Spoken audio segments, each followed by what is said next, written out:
Et quand la tristesse arrive, je sais tu es là, toujours près de moi. Bon jeudi, bienvenue à votre émission La Victoire de l'amour. J'espère que vous allez bien ce matin. On prend le temps d'aller rejoindre quelqu'un qui est avec nous déjà depuis un bon moment, Dolly Démitron.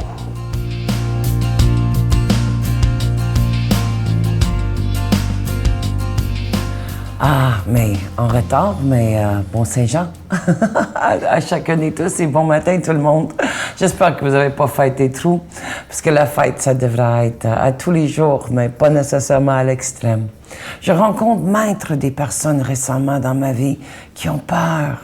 Ils ont peur d'avancer, ils ont peur des accidents, ils ont des phobies, ils ont peur d'avoir peur, quoi. Et c'est spécial quand même que quand un individu a peur, qu'est-ce qui arrive? C'est comme un nuage qui va sur la personne, puis là, on paralyse, puis là, on alimente cette peur-là tellement qu'on fige, puis on n'ose pas faire quoi que ce soit. Moi, je trouve ça tellement important de passer à l'action.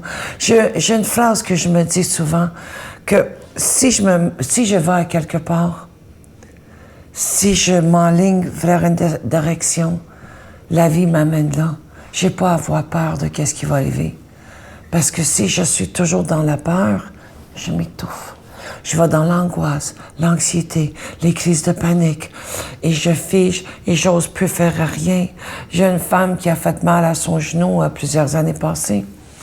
Et puis, j'ai osé demander à elle, parce que je suis skieur, là, on parle pas de ski, on parle de ski alpin. Ça, c'est l'année passée, l'hiver passé. Et j'ai dit, viens donc skier avec moi. Elle dit, mais j'ai tellement peur de tomber. J'ai dit, mais on va y aller sur les pentes de débutantes, c'est pas grave pour les enfants. Elle dit, mais j'ai peur. Finalement, devine quoi, elle n'a pas venu skier avec moi.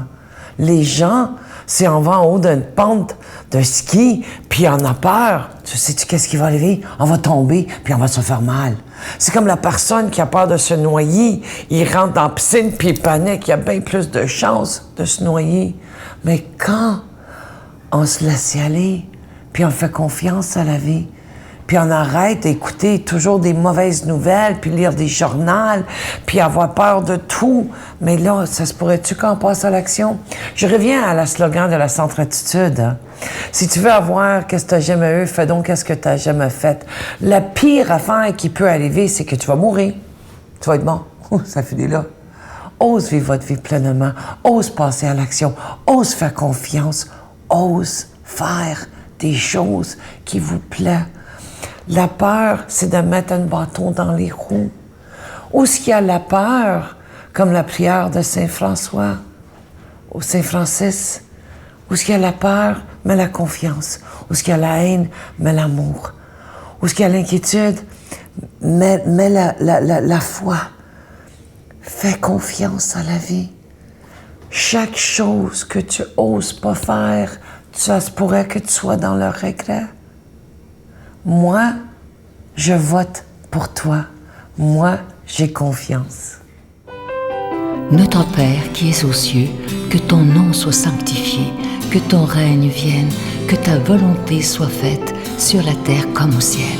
Donne-nous aujourd'hui notre pain de ce jour. Pardonne-nous nos offenses comme nous pardonnons à ceux qui nous ont offensés.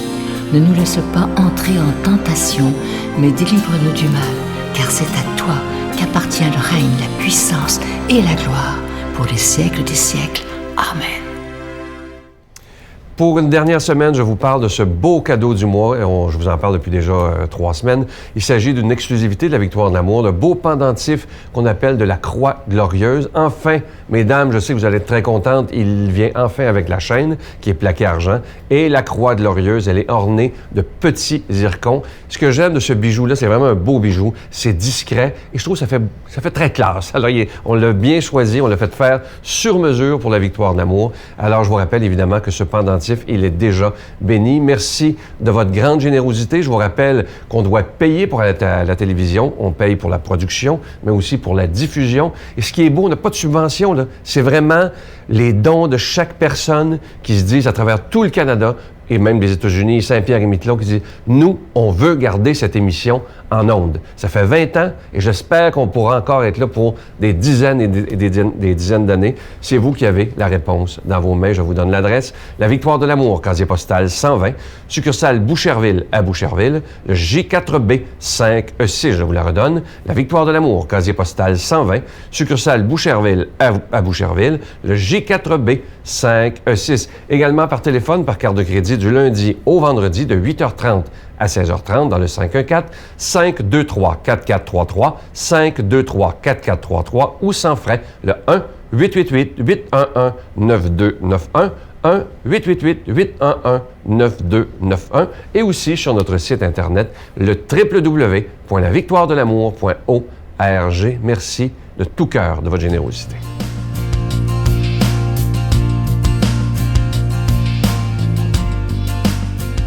Mon Dieu, donnez-moi la sérénité d'accepter les choses que je ne peux changer, le courage de changer les choses que je peux et la sagesse d'en connaître la différence.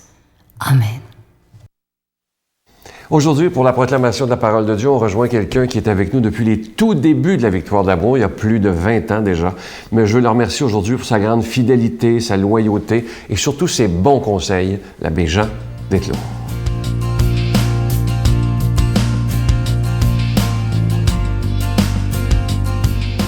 Bonjour à tout le monde, je vous fais lecture de l'Évangile selon saint Matthieu au chapitre 7e.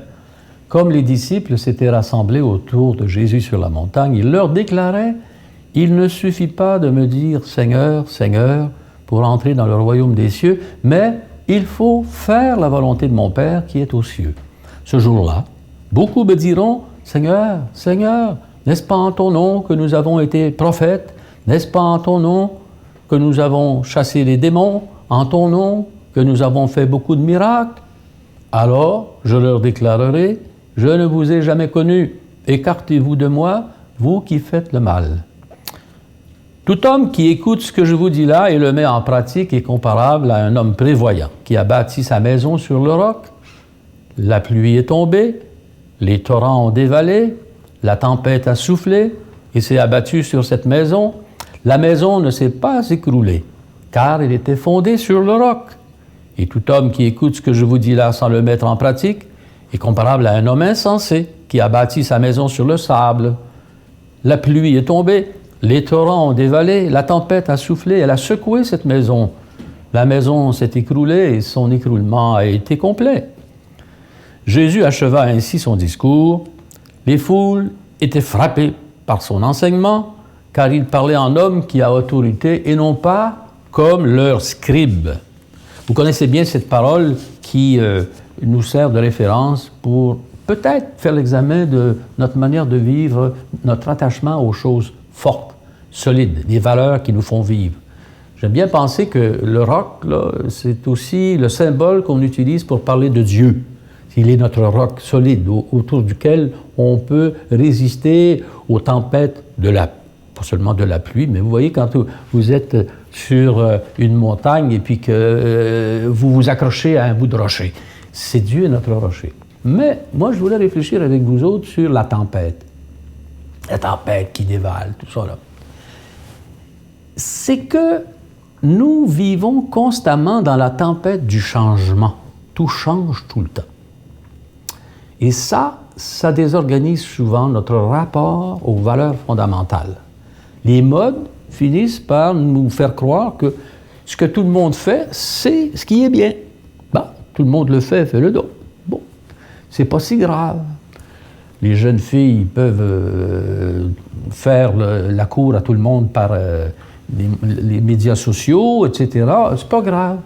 On finit par déconstruire ce qui ressemblait à un stock de valeurs qui nous guide pour vrai dans la vie.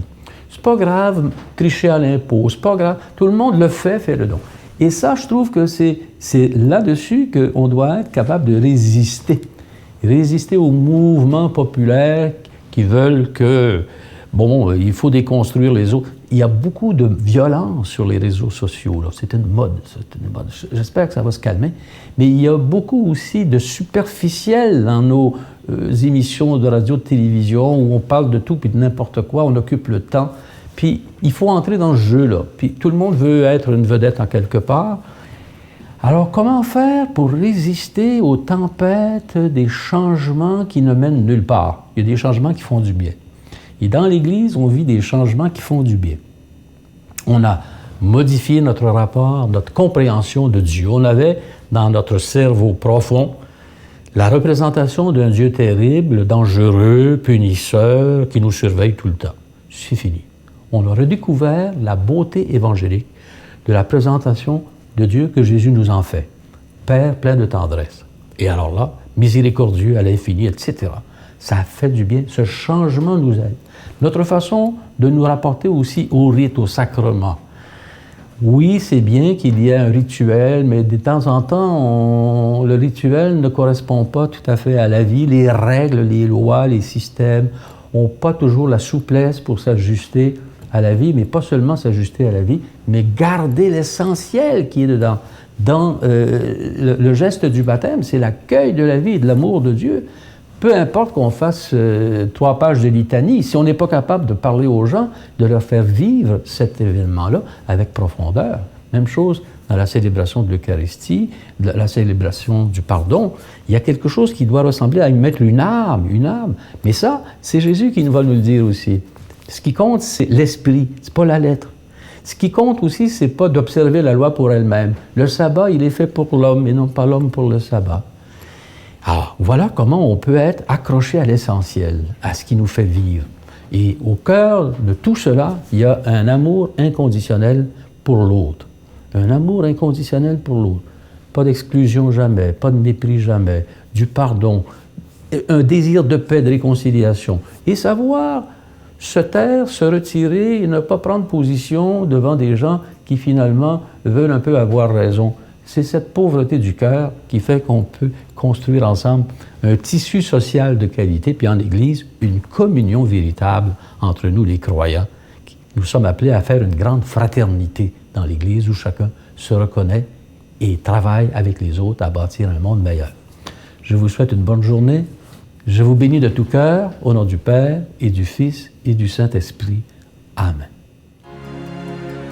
Je vous salue Marie, pleine de grâce. Le Seigneur est avec vous. Vous êtes bénie entre toutes les femmes, et Jésus, le fruit de vos entrailles, est béni. Sainte Marie, Mère de Dieu, priez pour nous pauvres pécheurs, maintenant et à l'heure de notre mort. Amen.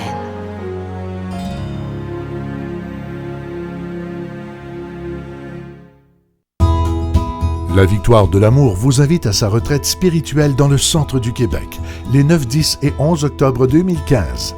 Sous le thème « Dieu est miséricorde, il espère et pardonne », venez vivre des moments de ressourcement inoubliables en compagnie de l'abbé Robert Jolicoeur, Sœur Angèle, Sylvain Charon, Miguel Padilla et un spectacle de l'unique Robert Lebel à l'hôtel et suite Le Dauphin à Drummondville. Réservez rapidement à notre bureau au 514-523-4433 ou sans frais au 1-888-811-92-91. Venez vivre une fin de semaine exceptionnelle, remplie d'amour, de paix et de joie.